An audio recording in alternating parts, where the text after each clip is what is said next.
Welcome back to my channel English grammar teaching and learning.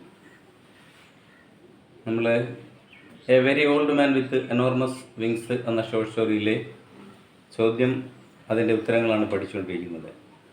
അടുത്ത നമ്മൾ ഒരു character sketch, ഫെലോയുടെ ക്യാരക്ടർ സ്കെച്ചാണ് പഠിക്കുന്നത്. Okay, give the character sketch of Pelayo. Pelayo is illustrated as an ordinary villager as a fisherman. Pelayo is illustrated as an ordinary villager as a fisherman. ഒരു ഫിഷർമാനായ സാധാരണക്കാരനായിട്ടുള്ള ഒരു ഗ്രാമീണനെയാണ് യഥാർത്ഥത്തിൽ നമ്മൾക്ക് ഈ പാഠത്തിലൂടെ പെലയെക്കുറിച്ച് മനസ്സിലാക്കാൻ പറ്റുന്നത്. അല്ലെങ്കിൽ നമ്മുടെ എഴുത്തുകാരൻ ആ രീതിയിലാണ് പെലയെ വരച്ച് കാണിക്കുന്നത്. His practically major concern is given to his family well-being. His practically major concern is given to his family well-being. അദ്ദേഹം യഥാർത്ഥത്തിൽ പ്രായോഗികമായിട്ട് കുടുംബത്തിൻ്റെ ക്ഷേമത്തിന് വേണ്ടിയാണ് പ്രധാനമായിട്ടും ശ്രദ്ധ ചെലുത്തുന്നത്. He is the first one who finds the old man. Old മാനെ കാണുന്ന ആദ്യത്തെ മനുഷ്യനും പെലയാണ്. Initially he surprised and perplexed the old man's presence. ആ വൃദ്ധൻ്റെ സാന്നിധ്യം ആദ്യം അയാളിൽ അതിശയവും അതുപോലെ തന്നെ ആശയക്കുഴപ്പവും ഉണ്ടാക്കി. But later he showed a certain degree of sympathy, empathy and compassion towards him. എന്നാൽ പിന്നീട് അയാളുടെ അനുകമ്പയും സഹാനുഭൂതിയും അതുപോലെ തന്നെ മഹാമനസ്കതയും തോന്നി. After the announcement of the neighbor woman, he is an angel. Pelayo locked him in the chicken coop to protect him. ആ അയൽ സ്ത്രീയുടെ പ്രഖ്യാപനം എന്താ പ്രഖ്യാപിച്ചത്? He is an angel. Enormous winged man is an angel എന്നുള്ള പ്രഖ്യാപനം. ഈ പ്രഖ്യാപനത്തിന് ശേഷം പെലയോ എന്ത് ചെയ്തു? Pelayo locked him in the chicken coop to protect him. അവനെ സംരക്ഷിക്കാൻ വേണ്ടി കോഴിക്കൂട്ടിൽ പൂട്ടിയിട്ടു. ആസ് ദി ക്രൗഡ്സ് ഗ്യാതേർഡ്, ഇയാളെ കാണാൻ വേണ്ടി ജനങ്ങൾ തടിച്ചുകൂടിയപ്പോൾ Pelayo and Elisenda exploit him for financial gain. പിന്നെ ചൂഷണം ചെയ്യാൻ തുടങ്ങി. സാമ്പത്തിക നേട്ടത്തിന് വേണ്ടിയുള്ള ചൂഷണം ആരംഭിച്ചു. By treating him more as a spectacle than A miracle. ഇതൊരു അത്ഭുത ജീവി അല്ലെങ്കിൽ ഇതിൽ സ്പിരിച്വാലിറ്റി അല്ല കാണുന്നത്. പിന്നെയോ അവനെ ട്രീറ്റ് ചെയ്തത് മോർ ആസ് എ സ്പെക്ടക്കിൾ, അതൊരു കാഴ്ച വസ്തുവായിട്ട് ചിത്രീകരിച്ചു. ഇതിനേക്കാൾ അല്ലെങ്കിൽ അങ്ങനെ ട്രീറ്റ് ചെയ്യാൻ തുടങ്ങി. Than miracle.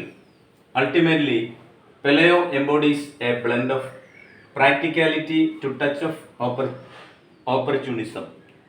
പ്രായോഗികത അതുപോലെ അവസരവാദിത്വം, ഇത് രണ്ടിൻ്റെയും ഒരു മൂർത്തിമത് ഭാവമായി മാറി Pelayo. And a fundamental concern for his family's mundane needs. അയാൾ കുടുംബത്തിൻ്റെ ലൗകികമായ സുഖങ്ങൾക്ക് വേണ്ടിയാണ് ഈ മനുഷ്യനെ ഉപയോഗിച്ചത്. Character sketch of Elisenda. അടുത്തതായിട്ട് നമ്മൾ പഠിക്കുന്നത് ക്യാരക്ടർ സ്കെച്ച് ഓഫ് എലിസൻഡയുടെ സ്വഭാവ സവിശേഷത. Elisenda, Pelayo's wife, is depicted as an equally pragmatic and perhaps even more business minded character. എലിസൻഡ പെലയുടെ ഭാര്യയാണ്. എലിസൻഡയെ ചിത്രീകരിച്ചിരിക്കുന്നത് as an equally pragmatic and perhaps even more business minded character. വളരെ കൊമേഴ്സ്യലായിട്ട് സാമ്പത്തിക നേട്ടം അല്ലെങ്കിൽ പണം സമ്പാദിക്കണം എന്നുള്ള ഒരു സ്വഭാവക്കാരി മിക്കപ്പോഴും, അതുപോലെ തന്നെ പ്രായോഗിക ബുദ്ധിയുള്ള സ്ത്രീ. ഇത് രണ്ടും ഒരുപോലെ പോകുന്നു, തുല്യമായിട്ട്. It is her idea to charge the admission fee as 5 cents ഇത് എലിസണ്ടയുടെ ഒരു ആശയമായിരുന്നു.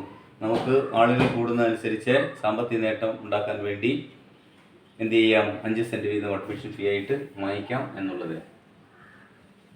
Her primary focus is on improving their family circumstances. ആദ്യത്തെ അവരുടെ ലക്ഷ്യം എന്തായിരുന്നു? കുടുംബപരമായിട്ടുള്ള സാഹചര്യങ്ങളെ മെച്ചപ്പെടുത്തുക എന്നുള്ളതായിരുന്നു. Later she thinks the old man was a household nuisance. എന്നാൽ പിന്നീട് അവൾ ചിന്തിക്കാൻ തുടങ്ങി, ഈ മനുഷ്യൻ യഥാർത്ഥത്തിൽ ഒരു വീട്ടു ശല്യമാണെന്ന്. അതായിരുന്നു.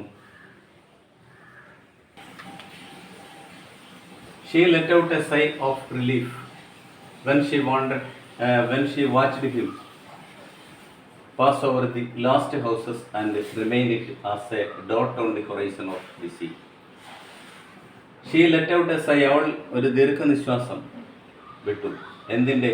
ഓഫ് റിലീഫ്, ആശ്വാസത്തിൻ്റെ. when she watched him pass over the last houses and remained it as a dot on the horizon of the sea.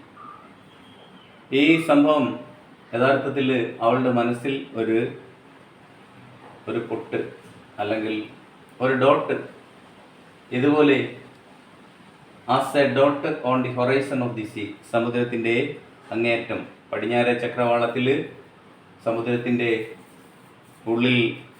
ഉള്ളിലേക്ക് ആഴ്ന്നിറങ്ങുന്ന സൂര്യനെ പോലെ ഉള്ളൊരു പൊട്ട് അവിടെ അവശേഷിക്കപ്പെട്ടു. Her greatest joy seems to stem from the material comforts that newfound wealth provides. എന്നാൽ അവൾക്ക് ഏറ്റവും കൂടുതൽ സന്തോഷമുണ്ടാക്കിയ നിമിഷം എന്ന് പറയുന്നത് her greatest joy seems to stem from the material comforts. അവൾക്ക് ലഭിച്ച മെറ്റീരിയൽ കംഫർട്ട്സ് ആണ്. ഈ 2 നില മാളികയും ബാൽക്കണിയും അതുപോലെ തന്നെ അതിനോടനുബന്ധിച്ചുള്ള സ്വത്തുക്കളും അവളുടെ ഡ്രസ്സും ഹൈ ഹീൽഡ് ഷൂസും ഇതൊക്കെ മെറ്റീരിയൽ ആയിട്ടുള്ള കംഫർട്ട്സിനെയാണ് സൂചിപ്പിക്കുന്നത്. The new found wealth provides, അതിലായിരുന്നു ഏറ്റവും കൂടുതൽ സന്തോഷം എലിസണ്ട കണ്ടെത്തിയത്. So she let out a sigh of relief when she watched him pass over the last houses and remained it as a dot on the horizon of the sea. Her greatest joy seems to stem from the material comforts the newfound wealth provides. Okay, I hope that you understood the character sketch of Elisenda. Yes, Elisenda. Okay.